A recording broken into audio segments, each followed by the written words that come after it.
मैं I am sorry कि मैं आपकी बात काट रही हूँ मुकद्दस। एक जो इम्पोर्टेंट बात है जो हम करना भूल गए थे, वो पाकिस्तानी टीम का जो इस्तकबाल था वहाँ पे किया गया था, उस बारे में तो हमने डिस्कशन की कोई नहीं है। गजाल उसके बारे में क्या कहेंगे? इतना अच्छा हमारा इस्तकबाल किया गया था हमारी टीम का श्रीलंका में।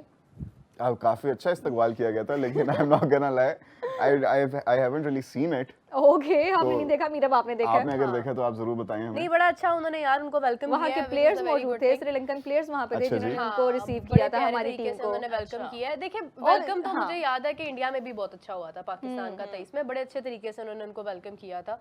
वो तो आज भी याद है कि मतलब उधर के पब्लिक ने बाबर आजम के साथ रील्स बन रही हैं, उन्होंने बहुत अप्रिशिएट किया था, बड़ा प्यार किया था। बस वही बात है कि हालात एक जैसे रहते नहीं है, लेकिन खैर अभी हमारी टीम गई है, बड़े अच्छे तरीके से वेलकम किया है।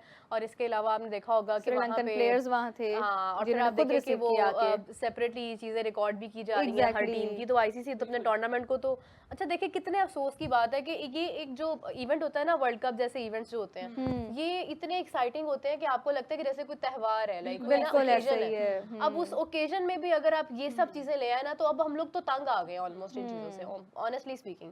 कि मतलब अब वो बात है कि पहले बांग्लादेश वाला मामला खराब हुआ, अगर वो ना होता तो ये भी ना हो रहा होता जो भी पाकिस्तान और इंडिया वाला हो रहा है। आराम से खून से मैच हो रहा होता, हम लोग भी वेट कर रहे होते 15 और हम लोग भी आराम से स्पोर्ट्स ट्रांसमिशन करते कि हमें उसको पॉलिटिकल साइड पे ना लेके जाना पड़ता, हमारी पॉलिटिकल ट्रांसमिशन ना बन जाए। क्रिकेट की बात हो रही होती, हमारी क्रिकेट ही खराब हो गई, पूरी उसको पॉलिटिक्स को इतना इन्वॉल्व कर दिया हुआ है कि हमारी जो क्रिकेट है उसको लोग इतना ज्यादा देखते भी नहीं है इस वजह से।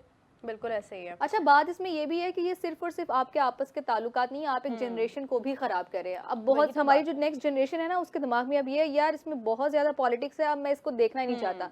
सबसे ज्यादा जो नाइंसाफी हुई है वो हमारी क्रिकेट के साथ हुई है। हमारे बहुत से फैंस ऐसे हैं जो अब कहेंगे कि यार इनकी हर वक्त पॉलिटिक्स चलती रहती है। बहुत सारे लोग देखते भी नहीं है। एग्जैक्टली, इसी वजह से क्रिकेट का क्रेज नहीं है। बड़े ज्यादा लोग एक तो हमारी परफॉर्मेंस की वजह से भी नहीं देखते, लेकिन इसमें हम भी पाकिस्तान के केस में दो पर्सपेक्टिव्स आ जाते हैं, दो पर्सपेक्टिव्स आ जाते हैं। अब इसमें जो असल क्रिकेट फैन है वो बेशक बॉर्डर के इस पार हो, बॉर्डर के उस पार हो, बड़े ज्यादा ऐसे लोग हैं जो एक्चुअली अवेयर हैं, एजुकेटेड हैं, उनको इस तरह की चीजों से कोई फर्क नहीं पड़ता। वो कोई ऐसे पोलराइज नहीं है, वो इस तरह के एक्सट्रीम मेजर्स नहीं लेते, ना वो सोच रखते हैं इस तरह की। तो वो सिर्फ क्रिकेट को एज क्रिकेट लेते हैं, और they want to see a good match happening between the two nations, because it's always a very good match. It's always a very good match. बेशक जैसा मर्जी हो, वो थ्रिल फैक्टर होता है हमेशा, वो एक्साइटमेंट रहती है। आप जो मर्जी कह लें, राइवलरी है नहीं है, आपने जो मर्जी कहना, लेकिन मैच देखने का हमेशा आपको मजा आएगा। जब भी मैच लगा होगा, you will be glued to your TV screen, हमेशा ऐसे ही होता है। तो अब जब ये नहीं हो रहा, उसकी वजह से it is very disappointing. Even I was very disappointed, क्योंकि मैंने यहाँ पे बैठ के इतने नारे लगाए थे 15 फरवरी 15 फरवरी। अब अगर 15 फरवरी को कुछ होगा ही नहीं, उन्होंने तो टीवी को अपनी चेन्स भी लगा ली थी, specially after the Pak Australia series के, जिस तरह हमने उनको व्हाइट वॉश किया, अनबिलीवेबल। लेकिन अब देखिए, इस तरह से शायद आप कह भी सकते हैं कि वो शायद बच गए हैं पाकिस्तान के इस बॉलिंग अटैक से, वरना वो आउट हो जाते हैं। अब दूसरी तरफ आता है ये पर्सपेक्टिव कि जब ये सारी चीजें होती हैं, फिर आता है वो वाला सेगमेंट जो कि बड़ा ज्यादा पोलराइज्ड होता है, जो कि बड़ा ज्यादा ऐसे एक्सट्रीम किस्म की सोच रखता है। और जब इस वजह से थोड़ी सी हाइप मिल जाती है ना इवेंट को, फिर और ज्यादा नजरें आ जाती हैं। जैसे हमने एशिया कप में भी देखा, उनकी तरफ से कंट्रोवर्सी बनाई गई, पहले बॉयकॉट चल रहा था, फिर वही मैचेस जो थे वो सिनेमाज में दिखाए जा रहे थे, काफी ज्यादा लोग देख रहे थे। अगर उस टाइम हिम्मत थी तो क्यों हमारे साथ 3 मैचेस खेले? इसीलिए अब ज्यादा मिर्ची लग रही है ना उनको, कि जब हम बॉयकॉट के नारे लगा रहे थे, हमने बॉयकॉट नहीं किया, 3 मैचेस खेले। अब पाकिस्तान के कोर्ट में बॉल थी, उन्होंने बॉयकॉट कर दिया, अब तो हमारी कहीं की इज्जत नहीं रही। अब हमें कौन पूछेगा? कह रहे हैं कि कोई श्रीलंकन क्रिकेटर नहीं था, एआई जनरेटेड पिक्चर थी। चले जी, इस्तकबाल तो हुआ है, चाहे क्रिकेटर थे या नहीं थे। मिले तो है ना, चले तो गए हैं, वो वेलकम तो हो गया उनका। अच्छा मुकद्दस, ये वाली जो हम बात कर रहे थे मुकद्दस, अगर देखा जाए तो हमारे जो लिविंग लेजेंड्स हैं, जो हमारे फील्ड के लेजेंड्स हैं, उनको आपस में खेलते हुए देख के हमारी आवाम जो क्रिकेट के लवर्स हैं वो बहुत ज्यादा खुश होते हैं।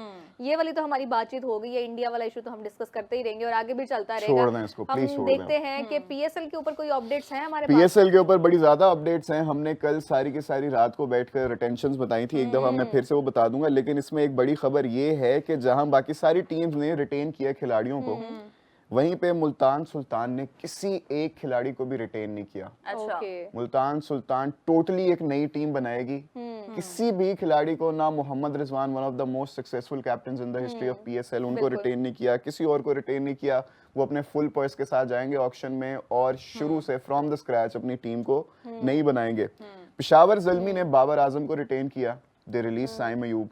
साइम अयूब हमें पता है अब दोबारा से नंबर 1 T20 ऑलराउंडर बन चुके हैं। सिकंदर रजा बन गए थे, अब फिर से साइम अयूब ने उनको ओवरटेक कर लिया because of the brilliant performance he gave in the Pak Australia series, both with the bat and the ball. Shadab Khan को रिटेन कर लिया। हाँ, एशिया कप की तरह नहीं किया कि उन्होंने हाँ। सिर्फ उसमें गेंदबाजी कराई थी, बल्लेबाजी उनसे हुई नहीं थी। इस दफा उन्होंने वाकई अच्छा खेला and he deserved the number 1 spot.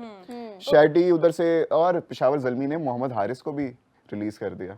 Okay, हाँ, मीरब के बड़े फेवरेट प्लेयर हैं, मीरब क्या काफी कहेंगी ज्यादा। इसके उनको ऊपर? एबीडी जूनियर कहते हैं, 360 मिस्टर 360 भी कहते हैं उनको। मीरब सैर तो नहीं हुई यहाँ पे? नहीं नहीं, मैं अच्छी बात sarcasm, this is sarcasm, opportunity purely होगी sarcasm। आगे उसके लिए। लाहौर कलंदर्स ने ऑब्वियसली, जैसे हमने पहले बात की थी, डायमंड कैटेगरी में शाहीन शाह अफरीदी को किया। इस्लामाबाद यूनाइटेड ने शैडी को, 5 खिलाड़ी उन्होंने रिलीज कर दिए। इमाद वसीम, मोहम्मद नवाज, नसीम शाह, सलमान अली आगा, साहिबजादा अच्छा फरहान, मुकद्दस, इसमें तो हमारी आधी नेशनल टीम ही शामिल थी। पूरे के पूरे इस्लामाबाद खेले हैं यूनाइटेड हम। में। हाँ। हमारे कैप्टन भी इसी में, हमारे वाइस बिल्कुल। कैप्टन भी इसी में, हमारे ओपनर भी इस्लामाबाद इसी के लिए में। कितना मुश्किल ये डिसीजन होगा कि हम किसको रखें, किसको छोड़ दें। अच्छा, उन्होंने एक रकम का भी ऐलान किया है। इस्लामाबाद यूनाइटेड ने शादाब खान को प्लेटिनम कैटेगरी में 7 करोड़ रुपए में रिटेन किया और सलमान इरशाद को हाँ जी, हाँ जी। सलमान इरशाद को गोल्ड कैटेगरी में 1.4 करोड़ और अंद्रीस को 1.2 करोड़ में सिल्वर कैटेगरी में रिटेन किया गया है। एंड्रियास गोस है जी, ये इनको रिटेन किया है। साथ ही साथ कोयटा ग्लैडिएटर्स ने किया है जी अबरार अहमद को प्लैटिनम में, उस्मान तारिक को डायमंड में, गोल्ड में हसन नवाज को यानी कि ख्वाजा नाफे को रिलीज कर दिया है। और इमर्जिंग में है शामिल या शमाइल, जो भी इनका नाम है, इनको रिटेन किया गया। शामिल is an up and coming player, हमारे डोमेस्टिक में इन्होंने काफी बेहतरीन परफॉर्मेंस दी और अभी हमारे शाइन्स के भी कैप्टन है ये। He is one of the best players to look out for the future. अच्छा, हमारे अंडर 19 प्लेयर्स हैं या जो इमर्जिंग एशिया कप के प्लेयर्स हैं, वो गई हम इमर्जिंग कौन में से ख्याल से प्लेयर्स भी हैं? अनाउंस नहीं हुई कैटेगरी शायद। इमर्जिंग में इन्होंने लिया है ना, जैसे इन्होंने इमर्जिंग में उसको शामिल को लिया है, नहीं, सात बेग सात बेग को कराची में उन्होंने लिया है, सिल्वर में मेरे ख्याल से ये इमर्जिंग में। और जी बाकी अभी जो मां सदाकत शावर ज़ल्मी की तरफ से खेले थे, तो उनकी रिटेंशन की नहीं आई हुई, अली रजा भी, वो रिलीज रजा, हुए हाँ। हैं। अली रजा को रिटेन किया है, अली रजा को रिटेन किया गया है जी। शावर ज़ल्मी ने बाबर आजम, सुफियान मुकीम को डायमंड में, अब्दुल समद और अली रजा को सिल्वर में रिटेन किया है। मां सदाकत को रिटेन नहीं किया गया। मां सदाकत अब ऑक्शन में जाएंगे, समीर मिनहास भी ऑक्शन में होंगे, अहमद दानियाल भी ऑक्शन में होंगे, जो हमारे शाइन्स के दूसरे बॉयज हैं वो भी ऑक्शन में होंगे, तो उनमें मजा आएगा। लाहौर कलंदर्स ने शाहीन शाह अफरीदी, अब्दुल्ला शफीक को डायमंड में रिटेन किया। ये That बड़ा is tough very call big. थी वैसे। That is very big. Fakhar लेकिन को भी फिर किया जा सकता था, नहीं, फखर प्लैटिनम में ही था ना, उसको इसलिए रिलीज करना पड़ा। प्लैटिनम में से आप हर कैटेगरी में से एक को कर सकते हो। अच्छा, अब्दुल्ला शफीक को अच्छा, ये रिटेन भी करने के decisions बाद, बहुत मुश्किल है हाँ। टीम्स के लिए। अब्दुल्ला शफीक को रिटेन करने के बाद समीन राना ने एक ट्वीट भी की थी जिसमें उनके साथ ना वो तस्वीर डाली थी कि ऑलवेज अ कलंदर, हमारा किंग एबीडी अब्दुल्ला शफीक।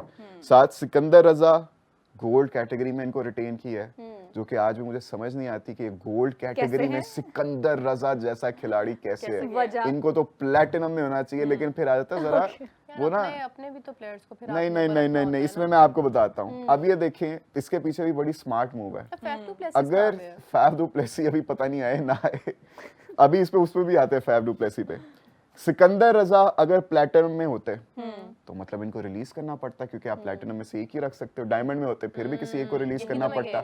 तो उन्होंने थोड़ा सा, पिछली दफा भी उन्होंने एक्सप्लेन किया था कि उन्होंने थोड़ा सा चीटिंग की, एक तरह से कह लें, जरा स्मार्ट मूव की कि उनको गोल्ड में रखा हुआ, नाम उनका गोल्ड का है, लेकिन आई एम प्रीटी श्योर कि उनको प्लैटिनम वाला है, काम तो प्लैटिनम का ही है और दाम भी उनका प्लैटिनम वाला ही होना चाहिए, और होगा भी क्योंकि वो डिजर्व भी करते हैं। और साथ इन्होंने जी जमान खान को रिलीज कर दिया, which is very shocking. Mohammad Naeem को इन्होंने रखा है सिल्वर में। लाहौर कलंदर्स ने जमान खान को रिलीज कर दिया है। जमान खान लाहौर कलंदर्स के ही प्रोडक्ट हैं, वहीं से सीखे, वहीं से आए। ये बहुत शॉकिंग होगा, इट इज वेरी शॉकिंग। बाकी ये सारी हो गई जी, सारी हमने कर ली। कराची किंग्स रह गई। कराची किंग्स में से Hasan Ali platinum, Abbas Afridi diamond, and it is very possible Hasan Ali भी प्लैटिनम में है। हसन अली प्लैटिनम में ही। आप इतनी शौक क्यों हो रही हैं? आप उनके कैलिबर पे डाउट कर रही हैं? नहीं, बिल्कुल भी नहीं, वो इसलिए और क्योंकि it is- बहुत अरसे से हमें स्क्रीन पे, बड़ी स्क्रीन पे नजर नहीं आ रहे। नहीं, लेकिन लीग्स खेल रहे हैं अभी। वो कायद आज़म ट्रॉफी का फाइनल में भी वो नजर आए थे, लेकिन उस तरह की उम्दा बॉलिंग करते हुए नजर नहीं आई थी, which was very disappointing, very disappointing. BBL में थोड़े से डिसेंट थे। अच्छा जी, और इट इज वेरी पॉसिबल कि कराची किंग्स के इस दफा के कैप्टन हसन अली हो। इट इज पॉसिबल, क्योंकि उनके जो ओनर हैं उन्होंने इस चीज पे हिंट किया था कि हम चाहते हैं कि हमारा जो कैप्टन है ना, वो एक पेसर हो, फास्ट पेसर हो, और उसको हम वाइस कैप्टन रखें। इसीलिए उन्होंने पिछली दफा जो है कैप्टन रखा था डेविड वार्नर को, क्योंकि वो ट्रेन कर रहे थे आने वाले कैप्टन को इन सब की लीडरशिप में रखते हुए कि इन सब के एक्सपीरियंस से फायदा उठा लें, शान मसूद के, डेविड वार्नर के। और इस दफा इट इज वेरी पॉसिबल कि जो हसन अली हैं वो कैप्टन हो। अच्छा जी, हसन अली आ गए, अब्बास अफरीदी आ गए, खुशदिल शाह और साद बेग। ये हैं जी रिटेंशंस कराची किंग्स की। अब इसमें देखना ये है कि कौन कैप्टन होता है कौन नहीं होता और ऑक्शन में कौन जाता है। बिल्कुल सबसे ज्यादा जो मजा है वो ऑक्शन में आने वाला, because I am very very very excited to see it personally. और बड़े काफी मजा खिलाड़ी आएगा, इसमें शामिल काफी हैं इस मजा आएगा। हमने देखना है कि कौन सा यंग प्लेयर आता है। समीर मिन्हास पे आंखें होंगी, Exactly. क्या सबकी किस आंखें किस्म बहुत की होंगी। फॉर्म में रहे। माँ सदाकत पे आंखें होंगी, अहमद दानियाल पे आंखें होंगी, साइम अयूब अब हैं, फखर जमान। अली। आज वो किंग्समैन काफी बड़े-बड़े हैदराबाद नाम में उनकी फ्रेंचाइज ने एक ट्वीट भी डाली हुई थी। किन्होंने? उन्होंने फखर जमान और साइम अयूब के जर्सी नंबर पे ना 63 और मुझे एग्जैक्ट नंबर्स बोल रहे हैं लेकिन दोनों के नंबर्स लिख के ना मतलब साइंस क्वेश्चन मार्क किया हुआ था कि कुछ दिस नंबर और signs दैट, हैं। कि नाम नहीं लिया लेकिन नंबर्स लिया कि इन दोनों में से किसको खरीदें और आगे थिंकिंग इमोजी।